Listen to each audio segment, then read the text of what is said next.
Bueno, muy buenas noches a todos. Muchas gracias a Penguin Random House. Martín, un placer estar en la noche de hoy acompañándote en esta conversación. A todos, muchísimas gracias. Pues empezar diciendo que este espacio,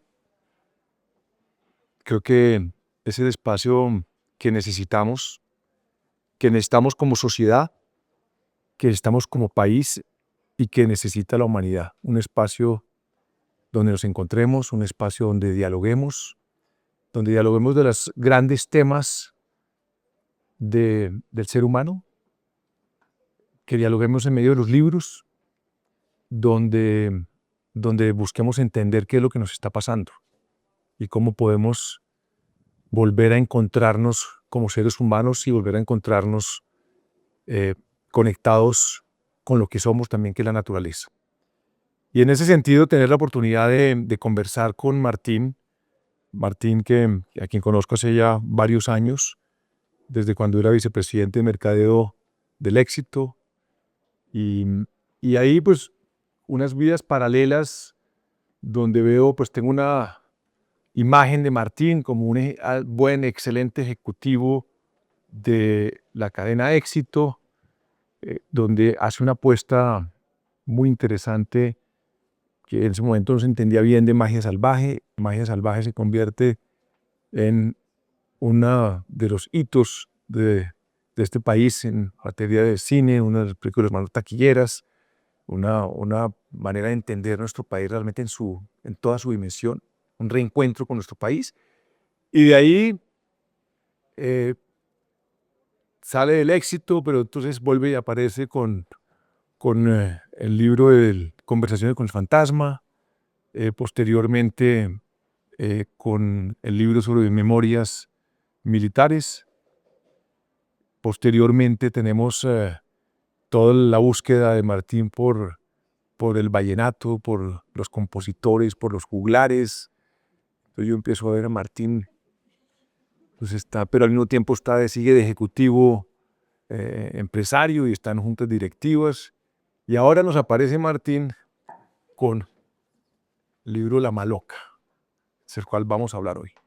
Pero antes de hablar del libro, quería exaltar precisamente esa versatilidad, esa curiosidad inagotable, por lo visto, de Martín Nova, a quien todos ustedes conocen, un hombre que, además de su talento, de su disciplina, de su capacidad de trabajo, tiene esa sensibilidad. Yo creo que uno de los temas que puede ser un hilo conductor de lo que ha sido eh, estas expresiones de humanidad en el fondo, es la curiosidad, es la sensibilidad y es tratar de explorar nuevos mundos, es tratar de entender cosas, de hacerse preguntas y de acercarse con gente que tiene respuestas, pero que tiene otras preguntas. Yo creo que hoy eso hay que valorarlo profundamente en un mundo donde no nos estamos oyendo, donde cada vez estamos más lejos el uno del otro y donde estos espacios de recogimiento existencial, cada día más existenciales, porque tenemos unas angustias profundas, están siendo copadas por el odio, la rabia, la estigmatización, los prejuicios, la polarización. Entonces, mi querido Martín, muchísimas gracias. Maravilloso que podamos tener la oportunidad de explorar este libro y preguntarte, pues la pregunta obvia, y es, ¿de dónde nace esta idea y por qué Maloca? Bueno, aló, ¿me escuchan? No, está apagado. Aló, aló. Bueno, primero Alejandro, gracias por estar acá. La idea era mañana, pero Alejandro va mañana para Medellín, para Santa Fe de Antioquia, ¿qué? Un centro de pensamiento. Bueno, sí. Entonces, lo cambiamos para hoy. A todos ustedes por estar acá. Yo sé que no es fácil sacar agenda entre semana a esta hora en el tráfico de Bogotá y con este país tan convulsionado que tenemos. Yo sin entrar en política, y ya respondo, yo sin entrar en política, de pronto quisiera como darle un par de segundos de silencio a Miguel Uribe, eh, porque creo que lo merece. Bueno, entonces, la pregunta, Alejandro, de ¿por qué este libro? ¿Por qué este libro? Y usted lo dijo, usted hizo como un recuento de varios proyectos. Yo siempre he tenido como muchas inquietudes y me gusta cuando algo me llama la atención y muchos intereses. El medio ambiente es uno de ellos. Cuando a mí algo me llama la atención, como los ejemplos que usted contó, la historia del arte en Colombia, o la historia del vallenato, o la historia del conflicto, desde los ojos de los militares, y yo trato de aprender e investigar y ir a fondo, como no quedarme en lo que leo quizás en los titulares de las redes sociales, tan rápida y tan difíciles que ahorita quizás hablamos de eso. Eh, entonces me pongo a investigar. Y en este caso puntual, como para no irnos al pasado, en este caso puntual, eh, yo quería aprender más sobre el tema de, inicialmente, el cambio climático, que todos lo vimos todos los días, todos sabemos del cambio climático, algunos todavía niegan el cambio climático, pero yo quería aprender un poco de eso. Y cuando empecé a investigar un poco más el tema, ya me encontré con una palabra más fuerte que se llamaba la crisis planetaria, o la emergencia planetaria, como la llama Johan Rockström. Ahorita hablamos de pronto de los personajes del libro. Y, y tomé la decisión de empezar a hacer este proyecto. Hace rato ya, esto comenzó en la pandemia. Entonces ahí está el porqué del libro.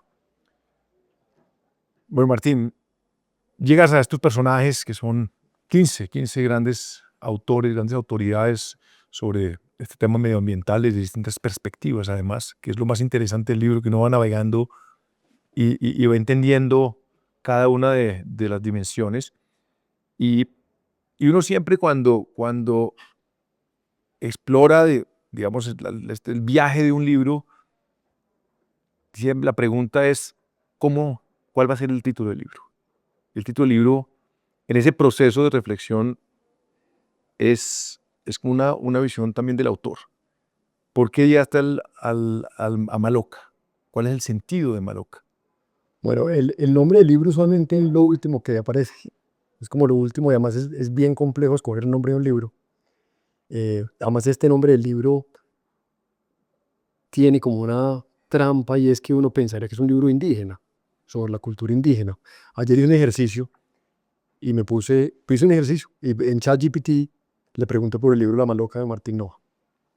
Y ChatGPT me sacó el libro y las conclusiones. Ya.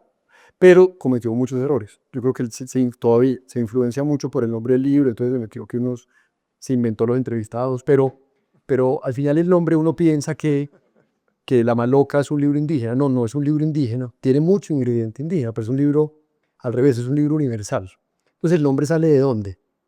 En la cultura indígena, digamos de Amazonas, existe la maloca. Todos, creo que la mayoría saben que es una maloca, es el sitio de encuentro, es el comedor comunitario, es el sitio de pensamiento, de discusión, es el mambeadero, es donde ellos se sientan en el piso, mambean y se conectan entre ellos mismos o con la naturaleza y hablan con los animales. Eh, entonces aquí, o en la Sierra Nevada se llama a Cancurúa es como le dicen los arhuacos. Aquí ¿por qué el nombre? Es porque la maloca es como la casa común. La casa común nuestra, la casa comunal. El Papa Francisco en Laudato Si lo llama la casa común, que es el planeta. Silvia L. del libro lo dice, que es una isla. El planeta es una isla en la que estamos navegando en el infinito y que afuera de esa cama loca o esa casa es inhóspito, es inhabitable. Eh, entonces lo que yo quise hacer aquí, y perdón extenderme la respuesta y ahora hablamos de las personas, es que lo que yo me imaginé era como estas conversaciones fueron todas independientes. Fue cada uno con un personaje en diferentes días, diferentes semanas, diferentes meses. Todas fueron virtuales durante la pandemia, la mayoría, eh, con personajes en todas partes del mundo. Y lo que yo imaginaba en un principio de este libro era, o lo que me imaginé ya encerrado, esto de nació encerrado en la casa en la pandemia, era hacer un aprendizaje, un viaje de pensamiento personal, que luego era poderlo multiplicar, ¿qué es esto? Eso es un libro. Pues yo me imaginaba un libro, yo me imaginaba un documental inicialmente, por eso son todas en video las entrevistas. Yo me imaginaba conversar con estas personas y luego irme a la Sierra Nevada de Santa Marta, desde Aracataca hasta Naboa, filmando esos escenarios espectaculares y poniendo un diálogo entre estos científicos del mundo, Johan Rostock en Suecia, con todo el presupuesto que tiene, todo el presupuesto disponible de recursos, y poner ese conocimiento en contraste o complementario con Mamo Kuncha, que es el, digamos, el número uno de los mamos. Y era viajar con Mamo Kuncha, Mamo Camilo, que son como los más significativos o más representativos o más respetados, y irse uno en caballo hasta Naboa, la Laguna Sagrada, y ver qué diálogo había entre las conversaciones. Al final, ese es el libro. Sin el viaje, sin los paisajes y sin la música. Pero ahí está el libro, quedó bien. Sí. Entonces la maloca. Entonces, dale, para cerrar. Entonces yo que imaginé, entonces ya con el libro listo, ya con las entrevistas hechas, yo no quería un libro de entrevistas, como los anteriores, yo quería otro libro más de entrevistas, que además yo las entrevistas las uso como una herramienta literaria. Yo no pienso el libro de entrevistas. El libro de arte es un libro de arte con la herramienta literaria de la entrevista. Entonces lo que hice fue coger los 15 personajes y imaginarme ellos sentados en una maloca en el piso, en la tierra, descalzos, teniendo una conversación entre ellos, donde, muy importante, sobre todo en la Colombia actual, donde lo más importante es el diálogo, es escucharse el uno al otro. Y eso es el libro. Bueno, me contestaste la tercera pregunta que tenía y era precisamente la confección del libro, ¿no? La armada del libro, Pues, con las entrevistas y eso es cómo termina todos sentados en la maloca del libro dialogando, me imagino que fue todo una orfebrería de cada una de las temáticas que queda muy bien hilado, y creo que es un libro interesantísimo donde realmente uno entiende lo que significa primero la casa común, cuál es esa conexión que tenemos con la naturaleza, que me parece, digamos, a mí lo que más me impactó fue eso, que tenemos que volver a la esencia. Y yo creo que la inteligencia artificial nos va a devolver a la esencia de lo que somos. Y el libro, en gran parte, es eso, es un viaje introspectivo. Es casi como esa conexión en Amaloca que estaba mencionando, de los indígenas conectándose con la naturaleza, muchas veces a través de este viaje. Este libro es una conexión para entender a través de la razón qué es lo que nos está pasando. Ahora, el libro, un segundo, sobre eso un segundo, nosotros estamos aquí todos y ahora salimos aquí a las 11 y el tráfico y los apartamentos y las casas, los edificios, y realmente no estamos con la naturaleza. Aquí hay un parque al lado, pero pues eso es un parque de ciudad. Realmente contacto se perdió con la naturaleza y venimos de un mundo, el libro lo dice, y cuando yo digo estas cosas no las digo yo, yo estoy interpretando lo que aprendí en un viaje de conocimiento con estas personas. Venimos de un mundo, llamémoslo antropocéntrico, y en los últimos, digamos, décadas hemos pasado a un mundo biocéntrico, un pensamiento biocéntrico, es decir, nosotros ya no somos el amo y dueño del planeta, nosotros somos uno más de la naturaleza, nosotros somos una especie de 10 millones de especies que hay en el planeta. La única especie que es capaz de transformar el planeta, y lo estamos transformando. Pero somos una más de 10 millones. Entonces hay algo muy bonito de todos, que es que tenemos que volver a sentirnos o comenzar a sentirnos parte de la naturaleza. Y algo que me gustó mucho es, todos dicen eso. Hay una frase en inglés que tenemos que mover de ser a part of nature to be a part of nature. O sea, como la misma palabra, pues, pero separada. En inglés suena más bonito que en español. Eso lo dicen, eso lo decía David Attenborough inicialmente, después Johan Rockström, y se volvió un común denominador. Pero a mí que me impresionó mucho, que Mamo Kuncha no habla español. Mamo Kuncha vive arriba en la Sierra Nevada de Santa Marta, es el líder espiritual, digamos, de los mamos. Y Mamo Kuncha dice, va más allá. Y él dice, tenemos que identificarnos como parte del progreso. Que me parece aún más poderoso que lo que dice David Attenborough. Es lo mismo, fíjense que ellos no se conocen, nunca han hablado, nunca van a hablar. Y dice el mamo dice lo mismo. Entonces me impresiona mucho eso. Ahorita hablaremos de eso, de por qué tenemos que todos escucharlo. Algo que me impresionó también del libro es que hay un mensaje esperanzador. Oyéndolos cada uno a su manera, digamos, veo un futuro con algo de optimismo. Sin embargo, pues uno lo que los hechos, las noticias, las realidades geopolíticas, pues están indicando lo contrario. Entonces vemos que el Acuerdo de París, pues letra muerta. Nos estamos dando cuenta, pues, que el cambio climático y las temperaturas extremas, pues, están acabando con el planeta. Los incendios cada día más feroces, las sequías, en fin, eso pues es noticia todos los días. Llega Trump y desenchufa y ya digamos, políticamente pues empieza a imponer una nueva agenda. ¿Por qué ese optimismo y qué sensación te quedó después de haber hablado con ellos de las razones de ese optimismo? ¿No? Digamos, ¿por qué ser optimista?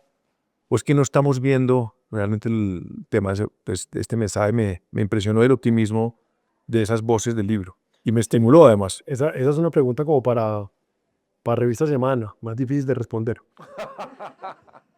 No, pero yo sobre eso lo que yo le podría decir es, estas entrevistas fueron hechas desde la pandemia hasta hace más o menos 2 años. Las coyunturas políticas son totales, el planeta ha tenido un giro absoluto, por un lado. Por otro, estamos en un mundo absolutamente difícil por la polarización, por las redes sociales, por el populismo. Y yo lo que veo de este libro, de la esperanza de estas personas, que son las que están, como diríamos, en la primera línea de la lucha por el planeta, es que sí se ven muchos avances. Yo lo que le podría decir, o dos cosas es, primero, uno de los grandes errores, como lo veo hoy después de haber hecho este trabajo, es que la crisis planetaria o el tema medioambiental se dejó permear por la política. Creo que en Colombia lo vivimos. Es un tema además polémico, porque casi que se volvió un tema de izquierda hablar de esto. Casi que la izquierda, o más bien, casi que, hablando de izquierda y derecha, o demócratas y republicanos, o conservadores y progresistas, como queramos llamarlo, binario, casi que se volvió que llamemos la derecha, se dejó robar este discurso. Y es un error total, porque esto no es un tema político, esto es un tema de todos. Esto a todos nos importa, a todos nos interesa. Pero voy más allá. Cuando uno mira los logros mundiales en estos temas, en los gobiernos, hay muchos más logros de los gobiernos orientados a la derecha que los de la izquierda. Los del discurso, retórica, izquierda son mucho menos los logros. Miren Colombia, por ejemplo. Miren el gobierno de Iván Duque, que a unos les gusta, a otros no. Miren el gobierno de Gustavo Petro. ¿Qué diferencias hay en estos temas? Hay una frase de Wade Davis, que voy a ver si me acuerdo. Él dice,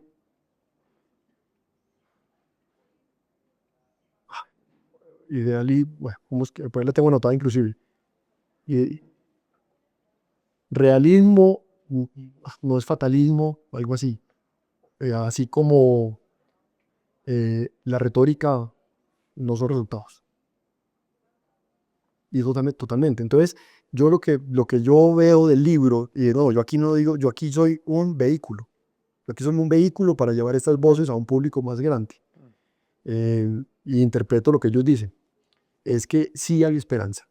Lo otro, aquí está la hija mía. Y esto para todos aplica.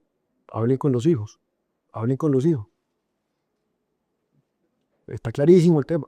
Está clarísima la importancia del tema. Yo no creo que con un gobierno cambie. Entonces, son coyunturas que además de pronto se necesitan las coyunturas. Pero los avances son totales. Hoy en día las energías sostenibles son mucho más económicas y la inversión mundial en sostenibles es lejos mayor que la inversión en combustibles fósiles. Ya hoy nadie discute que hay que salir de los combustibles fósiles. La pregunta es ¿cuándo? El libro habla mucho de eso y es uno de los capítulos, digo yo, más difíciles y más polémicos porque claramente, pues, aquí todos estamos metidos en el tema de que es que Ecopetrol va muy mal. Pero es que Ecopetrol mismo, y ahí está Felipe Bayón, él mismo dice en el libro que es que por supuesto hay que evolucionar a energías sostenibles. Eso no es discutible. La pregunta es cuándo. La pregunta es cuándo se puede hacer sin sacrificar el bienestar de la gente. Porque al final ese es el motor para poder hacer la transición, si no hay transición. Entonces al final yo creo que es un tema que se volvió político y que no puede ser político. Esa es para todos, yo creo que la invitación del libro es volvámonos activistas desde nosotros, desde nuestro metro cuadrado. Volvámonos, ese es ese libro, es un magia salvaje. Es una especie de activismo desde lo que yo puedo hacer. Y por supuesto, como empresarios, pues debemos buscar cómo también ser mucho más sostenibles, buscar una huella de carbono neutra, una huella de carbono positiva, que no es difícil. No es difícil. Ese es el mensaje. Martín, yo creo que cada vez queda más claro que la sostenibilidad como concepto perdió la batalla de la narrativa. Eso viene de atrás. Y perdió la batalla de la narrativa porque, primero, pues, y voy al tema del sector privado, se volvió un concepto que empezó a ser un concepto totalizante. Quería abarcar un poco todo. Entonces, depende de donde uno se parara, pues entendía la sostenibilidad de alguna manera. Entonces, sostenibilidad para unos es medio ambiente, para otros es un tema de gobernanza, para otros es un tema de inclusión, para otros es un tema de diversidad. Y eso es más o menos como este hombre que vende un poco de todo. Pues, ¿qué es sostenibilidad? Pues se la tengo. ¿Qué quiere? Se lo tengo. Y empezó a hacer una palabra que empezó a erosionarse, un concepto, y hoy, cuando nos estamos dando cuenta que en el mundo digital, el mundo de la sociedad de la comunicación y de la información, los símbolos y la batalla por los relatos son absolutamente críticas en las conquistas políticas. Políticas en el concepto amplio de la palabra. Política como una manera de transformar la realidad, porque esa es la política. El arte de hacer posible cosas que nos cambien la vida, ojalá para mejor, que es lo que no ha pasado, lamentablemente, y donde todo lo contrario, la política está hoy en día, pues, con unos liderazgos que nos están llevando en general hacia otro camino. El camino, pues, hoy que está viendo Estados Unidos con Donald Trump, que además es un escéptico de todos estos conceptos de sostenibilidad, defensa del medio ambiente, territorial del Acuerdo de París, etcétera, etcétera. Ese contexto para hablar del sector privado que estabas mencionando, que abanderó la sostenibilidad, pero pues todos levantaban su bandera, se hacían todo tipo de foros, sacaban pecho, y la mayoría de los que sacan pecho hacen poco, y los que hacen mucho no se suben a la tarima. Eso también es una cosa que uno aprende rápidamente. El que hace mucho no quiere aparecer y uno dice, dígame, usted que se hace mucho aparezca. No, no, no, no. Y el que hace poco, mejor dicho, está mirando a Herbie, ¿dónde está el micrófono? Es un poco la experiencia que yo he tenido. Martín, desde el sector privado, conociéndolo, metiéndote en todos estos temas, magia salvaje, que me parece que es una manera muy impactante de trascender, de llegar a la sensibilidad de la gente, de valorar lo que tenemos, de entender a Colombia desde su mayor potencia, que es la biodiversidad. ¿Cómo ves tú ese tema de la sostenibilidad? ¿No crees que tanto este famoso greenwashing, ¿no? De que todos montémonos a esa ola porque es que es lo que está de moda, pero en el fondo no creemos en esto, ¿no? Llegó Trump y todo el mundo, llegó Trump y todas las empresas dijeron, no, ya, todos estos temas que durante 4 o 5 años dijimos que eran parte de nuestros valores, desaparecieron. ¿No es que eran los valores de la empresa? Entonces mi pregunta a un hombre que es autor de este libro, productor de Magia Salvaje, fue vicepresidente de Mercadeo, es de juntas directivas, creo que estás en el corazón de esta discusión que estoy planteando, y donde la narrativa y sostenibilidad que está perdiendo, tú que además has demostrado ser un gran comunicador, además, creo que voy al corazón de un tema que conoces. Otra fase, bueno, yo en eso, y ahí Alejandro, yo tengo un pensamiento distinto, porque yo no, claro, están las ODS, que donde de pronto hay incluidas, como usted lo dice, una narrativa, y las entiendo, y las comparto. Pero yo creo que en estos temas de sostenibilidad ambiental, de lo que llamamos la crisis planetaria, que además la crisis planetaria está generada por otro montón de crisis humanas, éticas, que están en el libro. La civilización ecológica, la ecología humana. Yo no creo y no veo que el tema de medio ambiente o biodiversidad, que son distintos, o los interplanetarios, yo no veo que sea una narrativa. Yo lo que pasa es que creo que estamos metidos en un mundo de narrativas y la palabra narrativa se ha puesto de moda. Narrativa, usted lo dijo, es un relato. Y lo que yo veo, lo que yo aprendí, que es lo que trato de dejar ahí, es que la crisis medioambiental no es un relato, no es una narrativa. Que hay veces que no lo quieren parecer así y que las redes sociales lo pueden generar y que la polarización lo puede generar o el populismo, sea el que sea, lo puede generar. Pero el tema ambiental no es así. Y voy a las palabras de, creo que fue Johan Rostrom en la conversación que tuvimos. Yo le pregunté, creo que fue de Cristiana Figueres. Johan Rostrom digamos que es el rockstar, es el gran científico hoy en Suecia en temas de medio ambiente. Lo pueden ver en Netflix, tiene varios documentales y se inventó los límites planetarios, que hoy es la última maravilla en temas de medio ambiente. Y Cristiana Figueres es una costarricense que fue la presidente del Acuerdo de París, importantísima. A uno de los dos le pregunté qué opinaba de algo y la respuesta fue tajante. No, Martín, es que yo no opino nada. Es lo que la ciencia dice. La ciencia dice esto. Y el 99% de los científicos del mundo están de acuerdo con el cambio climático, con el problema climático, el problema ambiental. Entonces no es una narrativa que se quiere de pronto volver. No es narrativa. Y me puso un ejemplo. Fue Johan Rockstone, ¿no? Ya me acordé, y me dijo, Martín, todavía hoy mucha gente puede negar la gravedad. No hay gravedad. Pero pues es claro que hay gravedad. Y la pueden negar. Entonces pasa algo, como yo lo llamo, algo igual con la ciencia climática. Ahora, a la pregunta suya, entonces, ¿qué pasa? Lo que yo veo es que hay, por supuesto, hay unas coyunturas políticas, hay unos ciclos políticos, pero hoy en día las grandes empresas del mundo, todas, las 500 empresas más grandes de Estados Unidos, pues están convencidas de este tema. Están sus planes de trabajo, están sus mapas de ruta, están su plan al 2050 de llegar a la huella de carbono cero, independientemente del gobierno actual. Y en el libro hay un personaje que vale la pena que se llama Paul Polman. Paul Polman que además quiere mucho a Colombia, ha estado en Colombia varias veces. Paul Polman fue el CEO mundial de Unilever, una compañía que factura 110 billones de dólares al año. Todos saben Unilever.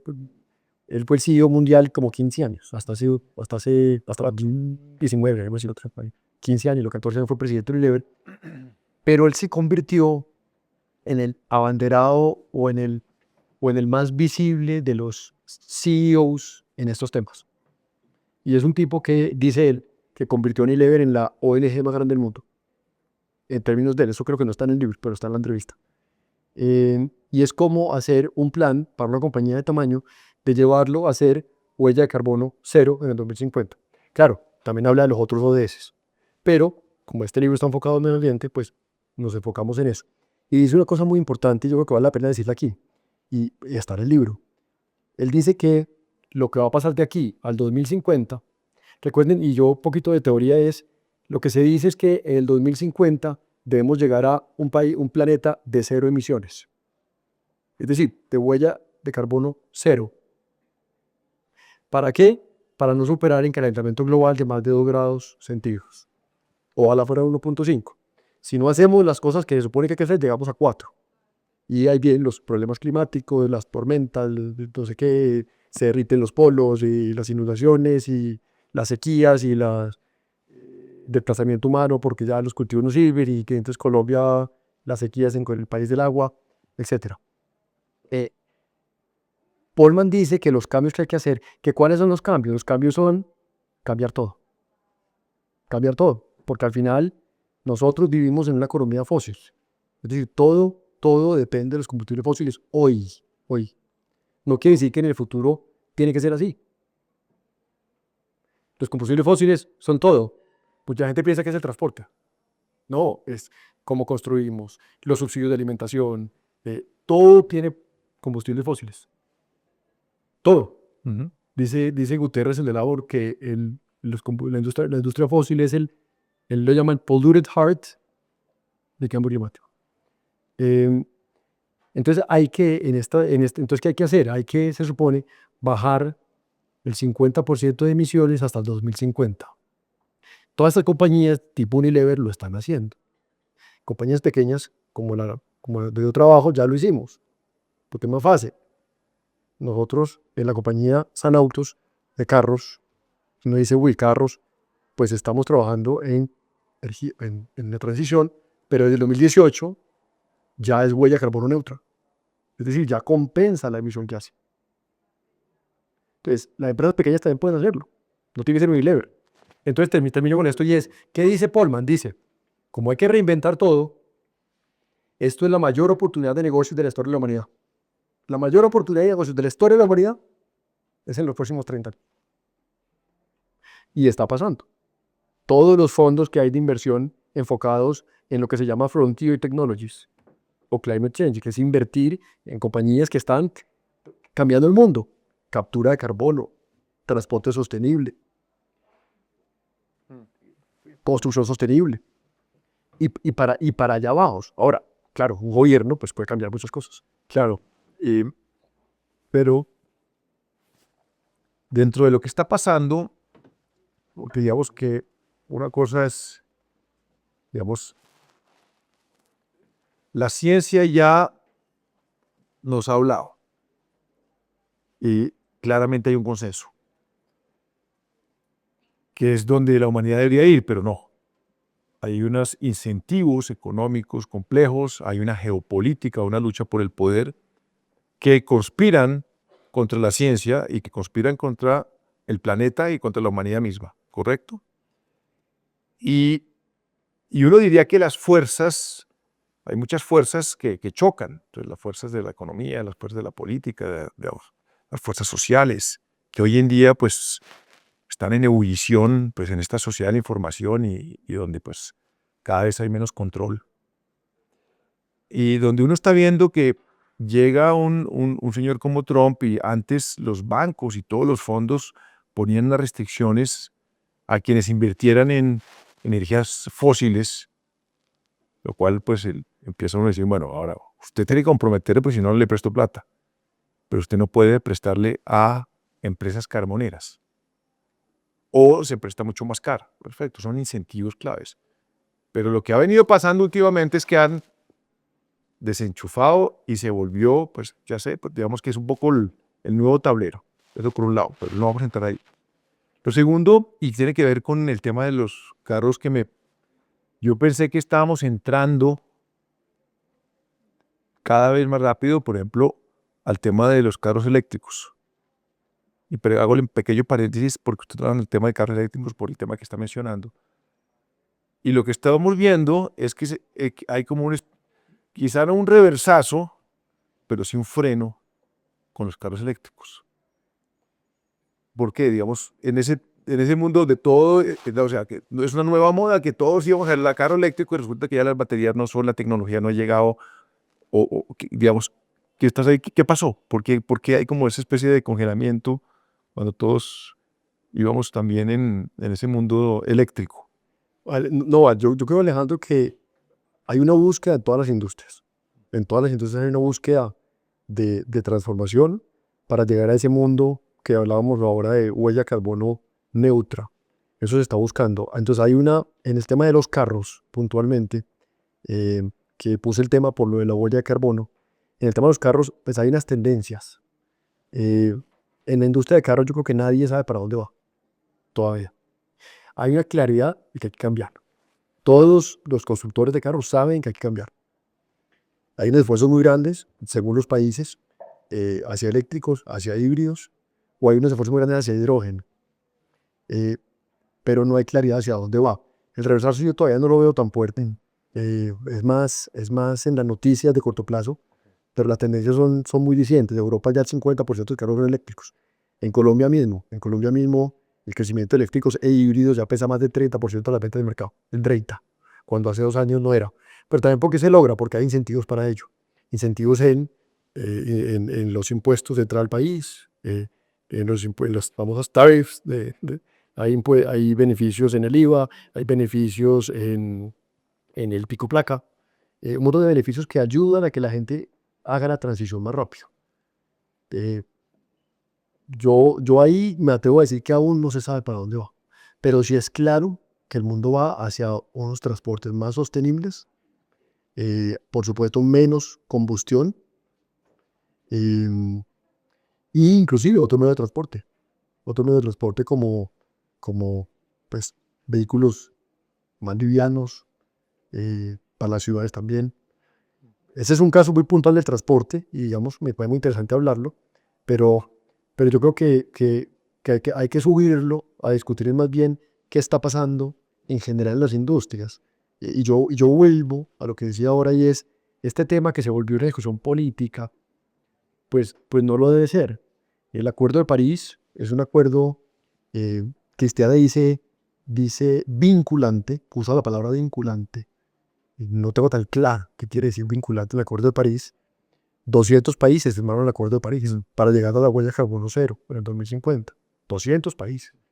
Pero claro, el más grande se está echando para atrás por ahora. Recuerde que en el gobierno de Trump se echó para atrás.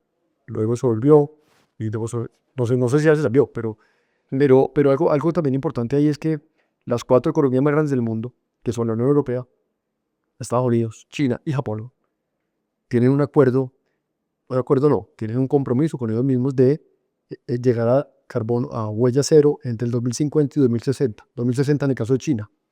Entonces ya uno sí ve unos esfuerzos muy grandes hacia dónde va el mundo y hacia dónde van las inversiones. Y yo creo que eso no va a cambiar, es decir, porque al final somos los consumidores, somos nosotros como consumidores, somos nosotros como ciudadanos de a pie los que debemos pedir ese cambio. Al final somos nosotros los que debemos estudiar, aprender y debemos pedirle a nuestros políticos pues que hagan los cambios, sin charlatanería, sin retórica, pero con resultados. Pero uno no puede apagar la planta de hidrógeno de La Guajira, uno no puede parar los proyectos de energía solar de Colombia. Por el contrario, hay que fortalecerlos. Yo creo que ahí radica una gran diferencia. Y por supuesto, yo sí creo que la empresa privada, pues fomentar todo el cambio, energía eléctrica, energía solar, por ejemplo. Y ya hay muchas posibilidades para hacerlo. Y nosotros como ciudadanos,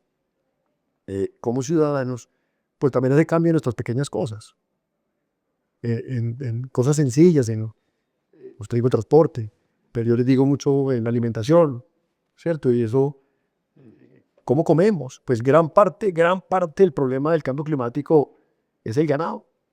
Claro, Fedegan se pone bravo, pero el ganado, el metano, y lo dice la ciencia, no lo dice el creer, sino la ciencia, pues es gran parte del cambio climático. Entonces, ¿cómo uno baja en la escala de contaminación con lo que uno come? Si todo el planeta, y esto es un ejemplo, si todo el planeta, hablemos de África, hablemos de India, hablemos de China, hablemos de casi toda Norteamérica, pretendiera vivir como vive Estados Unidos en Europa, no tenemos planeta para tanto. No existe planeta para ese tipo de, de consumo. Y me desvió un poquito al final, pero pienso que somos nosotros los responsables de que esos cambios sí pasen. ¿Cómo? Estudiando, aprendiendo y volviéndonos cada uno activista, repito, desde nuestro espacio, desde nuestro metro cuadrado. Bueno, está acabando el tiempo. Unas últimas 2 preguntas. Una es, después de haber hablado con estas 15 voces tan maravillosas, ¿cómo qué lecciones te quedan de estas conversaciones tan profundas y tan pertinentes en el mundo de hoy? ¿Qué te quedó que puedas transmitir de la conversación? Porque en las conversaciones una cosa es lo que uno deja en el libro, que uno transcribe, y ya el trabajo metodológico de organizarlo para que fluya es todo un esfuerzo. Y por eso le preguntaba antes, presidente, cuando hablamos antes de este diálogo. Y otra cosa es lo intangible, lo que le queda a uno ahí. Como que dicen que una frase anónima maravillosa que dice: la cultura es lo que queda cuando todo se ha olvidado. Me parece una de las grandes frases. Cuando uno tiene estas conversaciones, pues aquí está lo que dijeron. pero después de haber oído eso, queda algo en ti. ¿Qué te queda después de haber oído esta gente tan maravillosa que nos puedas transmitir? No, pues quedan aprendizajes personales que por supuesto llevan a cambios de mi vida propia. Que o sea, ahí menciono algunos en el libro, no viene el caso, pero como yo desde mi vida propia pues soy una persona más consciente, más sostenible y como dije al principio, dice Mamo Kunza, cómo me identifico más como parte de la naturaleza. Y ahí pongo un ejemplo que me gusta poner. Ustedes recuerdan el cine de Medio Ambiente, antes eran las películas donde estaba ya el tigre, la cebra y el safari, entonces los animales peleaban. El cine ya no es así, el cine de naturaleza. Si ustedes miran el cine de naturaleza hoy es distinto. Entonces todos se vieron, seguramente muchos, mi amigo el pulpo, no, mi maestro el pulpo, my octopus teacher. Fíjense que es muy distinto, ya no es ver al animal allá, sino que es el animal y yo. Y como el pulpo me enseña a mí. Y eso es yo creo que eso tiene un mensaje muy poderoso detrás. Y ese es el cine que ahora se hace en medio ambiente. O sea, magia salvaje ahora debe ser así. La nueva magia salvaje. Ya no es allá el cóndor volando, sino es cómo me relaciono con el hipopótamo que está en Puerto Triunfo. Y yo creo que eso es bien interesante. Ahora, lecciones, ya digamos un poco más allá de las personas, creo que la pregunta de las personas es, pues yo siento que la esperanza es lo último que se pierde. Y el optimismo, que me parece una lección poderosísima.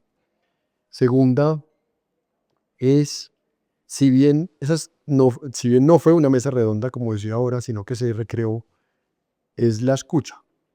Es la escucha, es la capacidad de escuchar al otro y de lo mismo, identificarme con el pensamiento del otro, así yo lo comparta y tratar de aprender de él. Lo tercero es que no estamos perdidos, que es muy distinto al fatalismo actual. Yo pienso que si uno entra a ver los periódicos y las redes sociales hoy, pues todo es fatalista sobre este tema. Entonces cae un aguacero, granizo, sin uno vota, entonces sí vieron el cambio climático. Y yo creo que no es fatalismo, yo pienso que al revés, hay mucho positivismo. Em, y yo insistiría mucho en que esto no es un tema político. Insistiría en que hay que echarlos para atrás, olvidarnos de la política y entender que eso es un problema de todos. De todos. A mí me sorprende mucho que mi círculo cercano, que es un círculo estudiado, que eh, es un círculo instruido, yo todavía veo personas y esto no es crítica, simplemente es que se dejan permear por esos mensajes políticos. Yo creo que, por ejemplo, en Colombia el hecho de que el gobierno actual se haya apropiado mucho de este discurso, así no ejecute, ha generado que mucha gente le coja pereza al discurso, no narrativa al discurso. Y yo creo que eso no puede ser, porque al final esto es un tema de todos. Que claramente uno dice aquí, nosotros en Bogotá, pues si nos caerá el aguacero, pero ¿qué va a pasar con la próxima generación? ¿Qué va a pasar con el Amazonas? El Amazonas, yo, el libro tiene ciertos capítulos como para mostrar problemas globales. Entonces, por ejemplo, los bienes comunes. En el planeta hay 15 o algo así bienes comunes, ya están en los estados, en las naciones, pero son de todos, por ejemplo, el Amazonas. Entonces, se habla, por ejemplo, de la sabanización del Amazonas. Si sigue el cambio climático, superamos la temperatura del umbral y cambian las circulaciones del océano, y entonces eso lleva a los cambios climáticos del Amazonas, lo mismo con los Andes y el Amazonas, y pareciera ser, aunque hay optimismo, que vamos hacia una sabanización del Amazonas, que se demora 40, 50 años en pasar. Hay un punto de inflexión que dice Carlos Nobre, que es un profesor brasilero muy reconocido en los temas del Amazonas, es quizás el más visible de los científicos del Amazonas, premio Nobel de Paz, por sus estudios climáticos, que él cree que ya estamos en el punto de inflexión del Amazonas. Entonces, ¿qué pasa si eso pasa? Y de pronto termino la pregunta ahí, y es, ¿cuál es el rol de Colombia? ¿Cuál es el rol de Colombia en este problema? Y yo lo que aprendí acá de estas conversaciones por ejemplo, con Sanjan. Sanjan es de Sri Lanka y es el CEO mundial de Conservation International. Es una ONG muy importante en estos temas, muy cercana a Colombia. Aquí la maneja Fabio Arjona. Y lo que dice, por ejemplo, y también lo dice Wade Davis, que ya todos lo conocen a Wade, es que Colombia debe ser, su estrategia debe ser cuidar los ecosistemas que tenemos acá. Cuidar lo que se llama sumideros de carbono, donde el carbono está ya enterrado en la naturaleza, en los árboles, porque si se acaba ese carbono se libera y ahí sí, pues se vuelve esto el calentador del planeta. Entonces, ¿cómo Colombia debe conservar los sumideros de carbono? Algo así como el 3% del territorio conserva el 50% del carbono. Entonces, ¿cómo hacer esfuerzos para eso? Por ejemplo, los manglares en Colombia. Y yo creo que esos mensajes, la opinión que me preguntó, esos mensajes son importantes resaltarlos. ¿Qué hace Colombia? Pues conservar los lugares claves de cuidar el país, en un país que es mega biodiverso, que es el segundo país más mega biodiverso del mundo, donde tenemos todos los ecosistemas, tenemos el 60% de páramos del mundo, tenemos las especies que ustedes quieran. Entonces, como Colombia, pues que además tiene parte del Amazonas, gran parte del Amazonas, la mayor está en Brasil, pues ¿cómo conservamos eso nosotros? Bueno, para terminar, una pregunta donde ha entrevistado a muchos artistas, más de 30 artistas, tratando de recoger lo que ha sido la historia del arte en Colombia, en el libro de Las conversaciones con el fantasma. Después entrevistaste a varios comandantes del ejército, para entender un poquito lo que ha sido la historia del conflicto en Colombia, visto por estos generales. Ahora entrevistas y hablas con 15 voces internacionales autorizadas, un referente en la lucha por preservar el planeta. Y mi pregunta es, después de haber hablado con grupos tan diversos, artistas por un lado, generales por el otro, digamos, líderes medioambientales diversos por en este libro, ¿hay algún punto de encuentro después de haber hablado con mundos que aparentemente son tan lejanos? ¿Te dice algo sobre el liderazgo? ¿Te dice algo sobre el mundo que estamos viviendo? O sea, ¿hay algún punto de conexión distinto a que tú hayas sido el autor de los 3 libros?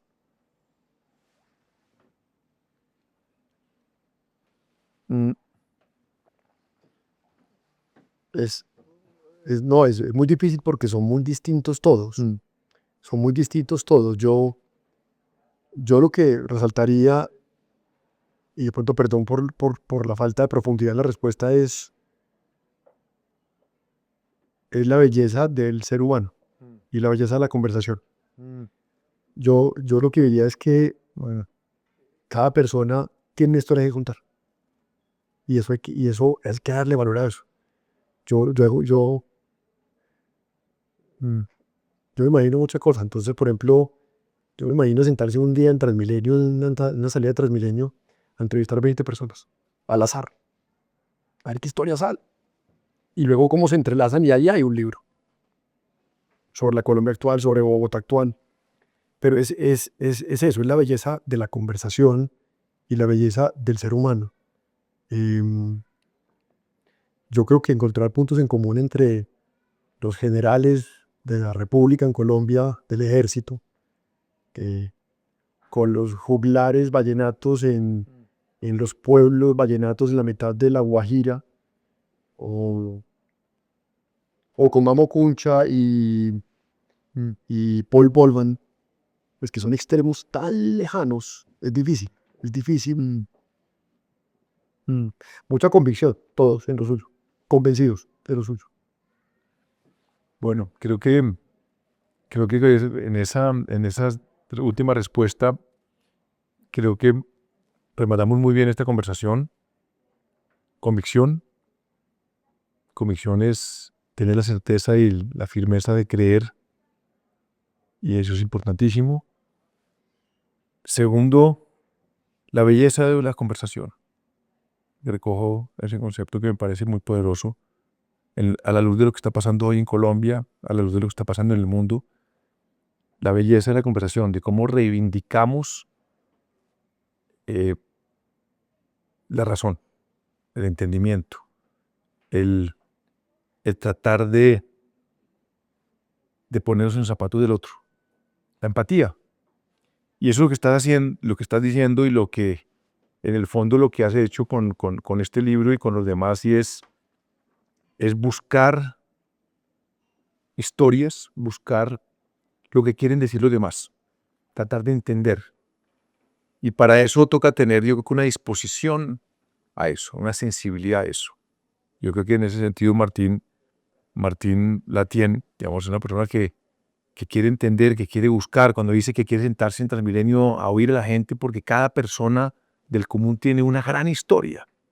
Tiene una gran historia. El tema es que hay que tener la sensibilidad y la disposición para sentarse con esa persona y encontrar esa gran historia que tiene cada ser humano. Yo creo que es, digamos, es el gran poder de una buena conversación. Y yo creo que esto es, digamos, lo que más necesitamos hoy en día en Colombia. Y en eso, pues te quiero felicitar, Martín, por este libro que quedó increíblemente bien hecho. Aprendí muchísimo. Felicitarte por digamos, ese esfuerzo y ayudarnos a nosotros también a entender cosas. Tener, digamos, toda esa disposición y esa actitud ante la vida que hoy en día es tan escasa, ¿no? De sentarse y valorar a los demás, ser empáticos, ser tan curioso, ¿no? De tratar de entender. Yo quiero entender a los militares. Yo quiero sentarme con el artista. Sé que tienes, pues, una historia del arte en tu familia. Entender qué está pasando con el mundo. El día de mañana vas a sorprender con quién sabe qué. De golpe una historia de la gente del común en Colombia. Y eso, pues, yo creo que hay que rescatarlo y por eso quiero felicitarte por esa actitud, por este libro y pues agradecerte por haberme invitado a esta conversación. El tiempo se nos acabó. Muchísimas gracias aquí a la librería Werner de la fan número 1 y muchísimas gracias. Sí. Se me acabó el tiempo, quería hacer preguntas, pero no, antes de terminar, dos cositas. Vea, primero Alejandro, gracias. Gracias por la compañía. Además, súper, súper chévere. A todos pues por estar aquí. Léanlo y si les gusta, que puede que no, o puede que sí, regálenlo. Yo creo que es un libro para regalar, porque es un libro que es para generar un movimiento, para enseñar. Es un libro que nos acerca a una problemática de todos de una manera distinta, amena, fácil de leer, aunque tiene profundidad y trata de tenerla, pero es fácil de leer. Aquí hay varias personas que ya lo leyeron el borrador o la maqueta, como se llama. Entonces regálenlo. Gracias a Natalia y Carolina de Penguin que están por aquí, que pues todo el esfuerzo editorial de la publicación. Y yo quiero terminar leyendo un parrafito. Claro, un parrafito les quiero leer. Silvia Earle es impresionante. Silvia Earle. Si no la conoce, busquen a Silvia. Busquen a Silvia Earle porque es impresionante. Esa señora es una buzo, es una científica, tiene 89 años o 90 años ya. Le dicen la Robinson Crusoe actual. Bucea todos los días a sus 90 años. Y es el ícono de los océanos en el mundo hoy. Ella es el ícono de los océanos. La top entre los 100 más influyentes del mundo de Time. Es una persona, y está en el libro. Lo que ella dice es fascinante. Y esa entrevista, además, un día espero mostrarla en video. Si pudieras elegir de cualquier momento de toda la historia del mundo ser un niño de 10 años, elige ahora. Con los problemas, ¿no? Elige ahora mismo. Este es un mundo tan importante, un momento tan importante. Tu superpoder, el poder de saber lo que nadie podía saber, lo que yo no podía saber cuando tenía 10 años. Nadie había estado en la luna cuando yo era niña. Nadie había estado en la parte más profunda del océano cuando yo era niña. Nadie podía ver la Tierra desde el espacio para ver lo que sabes, lo que puedes ver. ¿Has visto en esas imágenes que el mundo es azul? Perdón. Que el mundo es azul. Puedes sostenerlo en tus manos. Es un lugar, estamos todos juntos en esto. Sabemos que el océano está vivo, no solo el agua. Está lleno de vida desde la superficie hasta las mayores profundidades, 11 kilómetros. Cuando era niña nadie había estado en la parte más profunda del océano. Ahora la gente lo ha hecho. Tenemos testigos y están compartiendo la opinión con ustedes. Tú, como un niño de 10 años, eres el niño más afortunado que jamás haya existido en el planeta. Así que usa tu poder y usa tu superpoder. Hay muchas razones para preocuparse por lo que está sucediendo en el mundo, por la pobreza, por las pandemias, por muchas cosas. Pero si piensas en las cosas buenas, lo que ahora sabemos, lo que todas las personas que vivieron tiempos pasados no solo no lo hicieron, sino que no pudieron saber, que sabemos ahora, eso es motivo de celebración. Piensa en lo fuerte que eres, no solo con lo que ahora sabes, sino también con lo que puedes aprender y ponlo a trabajar para salvar las cosas que te importan, para protegerlas, para tener un mundo que es mejor que el mundo que ahora existe. Gracias a ti, debido a lo que tienes, tu superpoder. Y termino con una frase de Paul Polman, que es una reflexión también que está en el libro. Yo repito, yo soy un vehículo para transmitir mensajes. Paul Polman dice que hay que pensar por qué el mundo es mejor por yo estar en eso. Listo, muchas gracias. Bueno, muchas gracias.